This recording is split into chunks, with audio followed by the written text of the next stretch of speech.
Hi, I'm Kath from Veg Patch Kitchen Cookery School. I'm going to teach you to make bread in a way that's really easy to fit into your daily routine.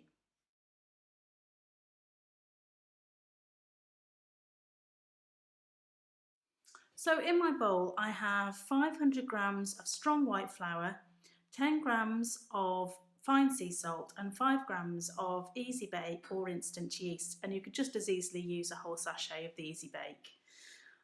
You want to keep them separately at this stage. If you put salt directly on top of yeast, it will kill it on contact, so I've put them in separate sides of the bowl.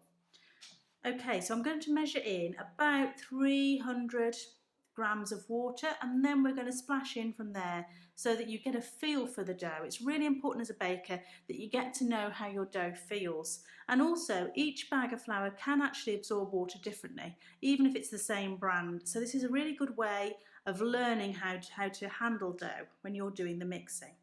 So I splash in 300 grams of water, and water weighs the same in grams as it does in millilitres, so there's no need to change your scale after you've weighed the flour.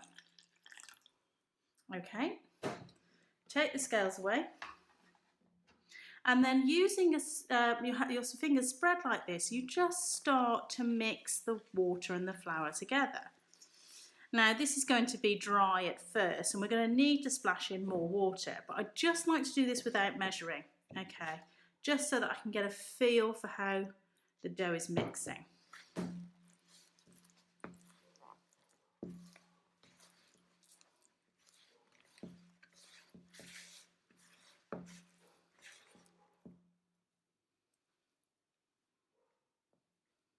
So I want to add a little bit more water. You can see how dry it is at this point. Okay, so we add a bit of water here. Keep on mixing. Now you see I've moved from using my fingers spread like they were before to now squeezing the dough and moving it around the bowl. And what this does is it really makes sure that every bit of flour in there is hydrated properly. It's really important that there's no dry bits, okay? And that because what we're going to do is we're going to leave this dough to rest and let the water absorb fully into the dough. And if there's any dry bits, they will not absorb the water properly. So we're moving it around, making sure we're getting every last bit of flour off the sides of the bowl and from underneath.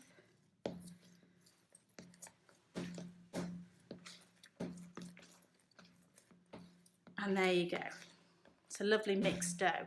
So now we just let it sit. Now when I squeeze that, I can't feel any dry bits.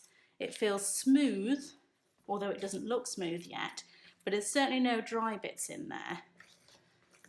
And what I'm going to do now is just let it rest. Okay, so there's no taking it out of the bowl and kneading it using this method. This is, it stays in the bowl throughout the whole process until we come to shape it, which means that it's far more convenient for you to go about your daily business, because you're not having to clean the side down and then start again. You're just leaving it in the bowl to rest, and we'll come back to it anytime, a minimum of 10 minutes rest up to sort of an hour, whatever fits into your day best. So we're going to cover it. You can cover it with a tea towel or cling film or a shower cap or beeswax wrap or another bowl the same size, as long as it's covered so that it's not going to crust over.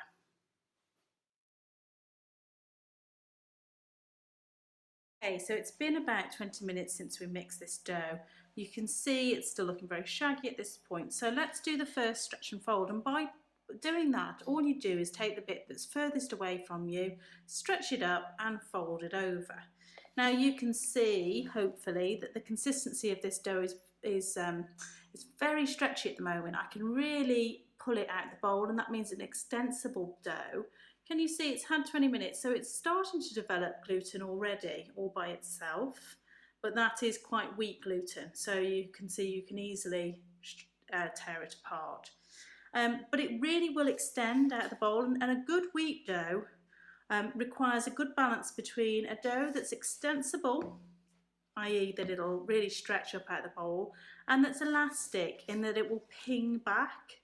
And by doing these gentle stretches and folds, what we're doing is we're developing a good balance between extensibility and elasticity. As soon as you add water to flour, it'll start to develop gluten all by itself. And then this very simple act of doing very gentle stretches and folds just improves that gluten structure. It strengthens the dough. And what it does is, if you just leave it, then the gluten just creates sheets of gluten. By doing this, we're encouraging the chains to break, the protein chains break, and then come back together in a stronger form, make more linkages. Okay, so this is a very easy way of making a stronger dough. Okay, can you see now, when we first pulled it out of the bowl, it was really stretching quite a lot, and now it's stretching hardly at all. So it's a really elastic dough at this point, which is what we want at this stage. So we can leave that now. I reckon that was probably about 8 to 10 stretches and folds. So you stretch, fold it over, give the bowl a quarter turn, stretch, fold it over, quarter turn, stretch and fold it, until it gets to the point where it really doesn't want to be stretched anymore. And then we're going to leave it to rest, and that can be minimum of 10 minutes and up to an hour, depending on your day. And then come back to it, do another round of stretch and fold, leave it again to rest, again a minimum of 10 minutes up to an hour, another round of stretch and fold, and then a fermentation period without any stretches and folds. And that can be quite short for a yeasted dough like this, because by then the dough can have developed quite a lot, depending on how long period of rest we left between each stretch and fold. And then after that we shape it. So that was its first stretch and fold. So we leave it to rest now, and then we'll come back to it and give it a second stretch and fold when we're ready to do so.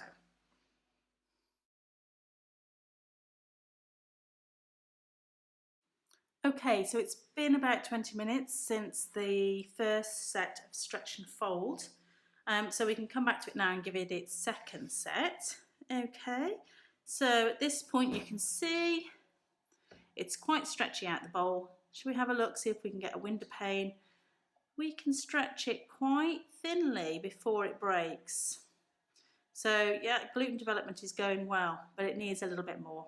It needs a little bit more time to develop gluten, and then we come in with this mechanical action just to help strengthen that dough.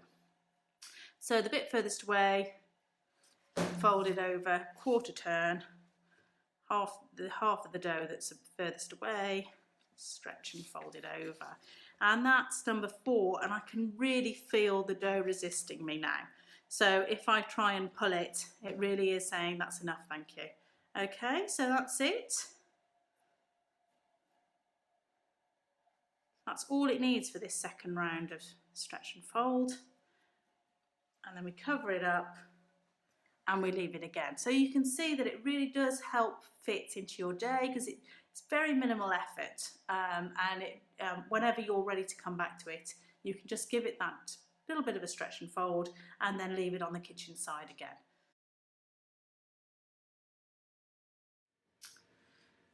Okay, so it's been another 20 minutes since we did the second stretch of stretch and fold.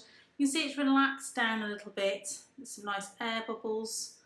We're going to do the third set of stretch and fold, and then we will leave the dough to ferment further without stretching and folding anymore. 3 is sufficient, and you'll see the difference. So the first time we did a stretch and fold, it would really stretch out of the bowl and it looked very flabby. Whereas this time it's really, it's taking quite a bit to stretch it. It's feeling a lot firmer, and I can get a good Windowpane from that dough before it breaks. It'll develop further with this round of stretch and fold, and then further rest before shaping, and it'll end up being a good strong dough. Okay, so quite quickly it resists and it says that's enough, thank you, I don't want to stretch anymore. So can you see how that's really resisting me, and the elasticity of the dough, it's really pinging back now. Okay, so let's have a look at how it looks this side. Okay, can you see it's got a satiny sheen to it. It's nice and shiny, looks like a good dough, and it'll have a little bit more of that appearance when we come to shape it later after it's sat for a little bit longer and continue to develop its gluten, continue to ferment, and we'll just cover it over and leave it a little bit longer. So it could really do with now anything from half an hour to an hour sitting at room temperature, and then we'll come to shape it.